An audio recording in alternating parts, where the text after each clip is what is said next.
Hey, you've probably seen those ramen trend where people basically take ramen and fix things, such as this guy who fixed the broken sink with ramen and it looks like it worked. And also there are different things that could be fixed with ramen, including nails. Today I'm going to try ramen nails. Keep watching. Hello, I'm Anastasia and I like doing nails. I already seen a few videos where people attempt to do ramen nails, including Jenna marbles, but they're using tips. And to me, this is obviously will work because tip, they already create this structure of the nail and then you basically can put anything on it and it will look like a nail anyway. I prefer forms and sculpting nails. So today I'm going to attempt to do sculptured ramen nails, and my goal is to do an actual nail like on forms with a curve, with the apex, and we will see if it works. Let's get started. I'm going to use this ramen. I don't think that flavor matters, but actually they say that chicken flavor is better. I don't know. I have serious doubts if this is actually gonna work, so I think this amount will be enough, at least for one nail. So we put it and then we smash it into the powder.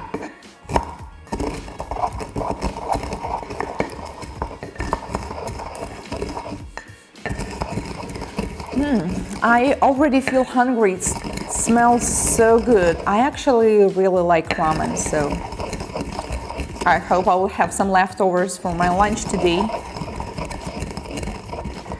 So I noticed that in some videos they do not smash it all over, like turn it into powder, and I'm not sure that these curvy things can actually stick to a nail. I really think that we should actually turn it into the powder, so let's keep mixing. Now it is powder.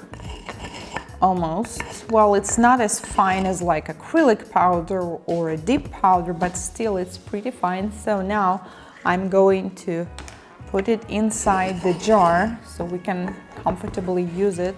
Now, according to the smell, to the actual things we're using, I feel like I'm in kitchen. We're cooking. It also reminds me of those cornstarch nails. By the way, I never actually tried them because I don't know, it was obvious to me that it's not actually gonna work because you just use nail polish and cornstarch, but here, since we're going to use glue and ramen, I think it has to be something. Okay, that is definitely enough, at least for one nail. So now let's try to sculpt it. The nail is prepped and I already set the form, and just for safety purposes I applied a little bit of the base coat on the nail, so you know, if it will rot and there will be bugs in it after a few days, at least the nail will be kind of safe. And oh my god, what I was thinking, how am I supposed to apply it on the form since it will fall off? So I'm using SNS base coat, which is basically the glue. It's the base coat for the dip system. So I put a drop on it, and actually, surprisingly, this drop, it didn't fall off, as you can see. So probably what I'm going to do, I will start with this middle, and then I will sculpt the right side and the left side. Probably it will work. So surprisingly, it doesn't cure super fast. As you can see, I actually have time to kind of sculpt the nail. Then I will apply more ramen noodles powder.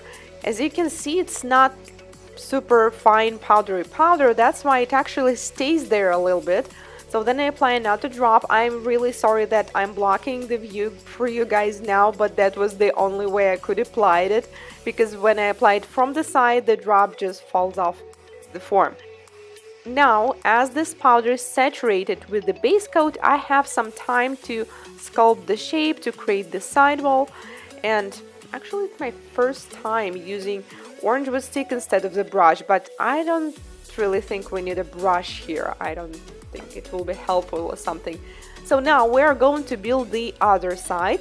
So once again, I put the ramen powder on it, and then I take the drop of the base coat. So SNS, they have two kinds of base coats, and I'm using the one that's slower setting, so I will have some extra time.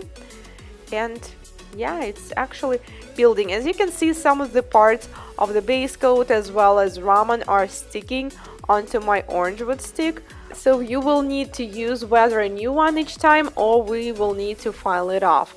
So there's still not enough product in the center. We definitely need more thickness to build the free edge, so I'm adding more of the ramen and more of the base coat. The nail is so bulky and grainy and uneven, so it's really hard to tell if that's enough or not, but I guess it is. And now the most exciting moment, I'm applying base all over the nail like we do with dip systems, and apply ramen powder on top. Oh my god. Well, surprisingly, it didn't burn or didn't felt weird for the client. That was the thing I was worried all the time. And now I'm just proceeding working with my gloves because it feels like the right tool. So the particles that were not saturated with the base coat, we simply clean them off. I'm really worried about the cuticle area as well. That's why we didn't do any cuticle care, no manicure, no Russian manicure, no prep. So the skin at least will be safe, and of course I'm going to leave a little gap near the cuticle because I don't think this is a great idea of applying ramen noodles right too close on the cuticle. Okay, so another round I applied base coat again, and I feel like I'm basically building a sand castle. Remember, like we did in the childhood, we were building sand with our hands. That's exactly what I'm doing now on the nail. So unfortunately, not all particles are fully saturated with the base coat, and still some of them fall off. I definitely need more product on the apex area. As you probably know, this should be the thickest part of our nail, so I'm adding there. And it's really hard to tell whether we have enough product or not because everything is so uneven, and actually, I think if there will be holes or something, we probably can add it later, I hope. So the goal now is to create some kind of a structure to have something that looks like apex and the sidewall, so in the end it will be a little bit like a nail. So I decided to apply the base coat all over the surface just in case, and then wait for a while, take off the form, and I forgot to pinch it, but probably we won't need it because the form was on point. I mean, the form fit. And now I'm filing. I was expecting that it will be filing really hard for some reason, but it's not. It actually feels like hard gel. Yeah, it's definitely softer than acrylic, about the same feeling as hard gel or some kind of polygels. And also, I really expected too many dips and holes like inside of the nail, but as I'm filing it, you can see that actually the surface underneath is pretty smooth. So I even decided to switch to the E-file to carbide bead because closer to the cuticle is just more comfortable to work with it, and I'm also worried of over-filing the natural nail, so it will be better to file with this one. As you can see, the surface is pretty smooth underneath. I'm surprised. That means the base coat fully saturated all the particles of the ramen, so now we have this even smooth substance. So now I actually have a hope of getting a nail that will actually look like a nail.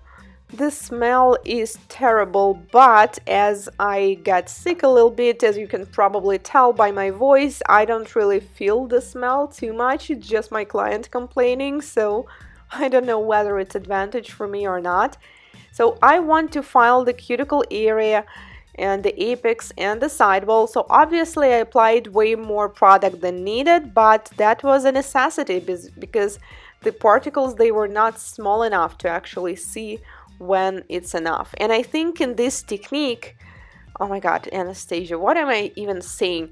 In this ramen sculpting technique, well, yeah, in this technique we need to apply more product than needed and then file off the excess. I believe that's the only way to do it properly, because if you apply a thin layer, then you will start filing and they will be just hollow parts in between. So I switched to the hand file. This is 150, which is probably enough. And now, as you can see, the shape of the nail, we can already see it. And if I will be able to do the nice, thin, beautiful cuticle area and to apply the color evenly, oh my god, that will be super surprising and cool. So I'm finishing the cuticle area with a carbide bead. I'm really careful. I'm not touching the natural nail, only the product.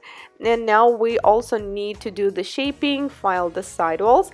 Like I said, I forgot to pinch the nail, but we probably do not really need it. So the shape is like square, a little tapered square. I don't know, something in between of square and ballerina. And I didn't buff it. I just filed it, remove the dust, and now let's apply the color. Honestly, I was going to apply the clear gel base coat first to make the surface more even, so it will look prettier, but I forgot. It was really late already, so I just started applying the color right away, and surprisingly, from now on, I think it almost looks like an actual sculptured finished nail. We decided to do different color on all nails, but all blue shades, so it will be like from dark blue to light blue. That's why this nail, the pinky, will go in a dark electric pink. So I'm using the thinner brush to apply it closer to the cuticle, and then we cure for 1 minute in LED. Then we apply the second coat, and I think that if somebody just tuned in on this part of the tutorial, you probably cannot tell that what this nail is made of, I believe. The surface is not super perfectly even, as you may probably tell by the reflection of the light, but since we're going to apply 2 coats of color and then I'm also sealing it with the top coat, I think it will look pretty nice. I will also show you a trick with the top coat. Cure the second layer, and when applying the top coat, if you did some mistakes with applying the color or the product, you can also apply a little more than usual of the top coat and turn the finger around so it will self-level a little bit.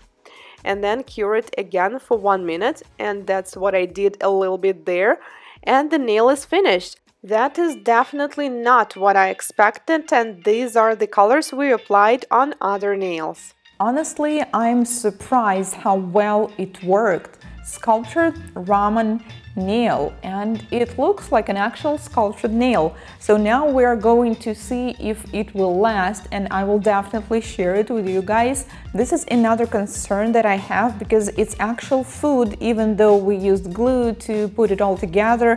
I hope they're not gonna rot or something. And I know that many of you are questioning what will happen if you actually put them in a hot water. So let's see what happens. And nothing really happens. It's just nail in the hot water. It doesn't melt and it doesn't turn into ramen soup, unfortunately. So this is just a regular nail. Let me guys know what do you think and what kind of crazy ideas and products also have you seen that people use to do nails. Thank you so much for watching. If you're first time here on my channel, consider subscribing because I usually post educational videos, not just ramen nails, every week. And I will see you in my next one. Goodbye.